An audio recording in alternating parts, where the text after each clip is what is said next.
എനിക്ക് പ്രസംഗിക്കണമെന്ന് അറിയില്ല. ലൈഫിലെ രണ്ടാമത്തെ വേദിയാണ്. അത് പുരസ്കാരം കേട്ട് കഴിയുമ്പോൾ സ്വപ്നത്തിൽ അതിന് ടീച്ചർ ചേച്ചി ഒരു കാരണമായി എന്നും നന്ദിയുണ്ടാവും. പിന്നെ എന്റെ ഫാമിലി വന്നിട്ടുണ്ട്, അവരും ഞാൻ നന്നായി സപ്പോർട്ട് ചെയ്തിട്ടുണ്ട്, അവരെ ഞാൻ സ്മരിക്കുകയാണ്.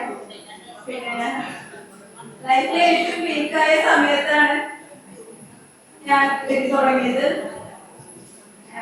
വീക്ക് എന്ന് പറഞ്ഞാൽ ഭയങ്കര വീക്കായ സമയത്ത്. ആ വീക്കായ ഒരു മൊമെന്റ് എഴുതിയ ഒരു കവിതയാണ് ഫസ്റ്റ് കടന്തേരി കവിതാ മാസികയിൽ വന്നത്. അതിലൂടെ ഇവിടെ എത്തി. അപ്പൊ ഇവിടെ ആരെങ്കിലും വിഷമിച്ചിരിക്കില്ലെങ്കിൽ വായിക്കാൻ എഴുതുക, തീർച്ചയായിട്ടും ലൈഫ് സക്സസ് ആവും. ഇത് സക്സസ് ആയിട്ടാണ് ഞാൻ കാണുന്നത്.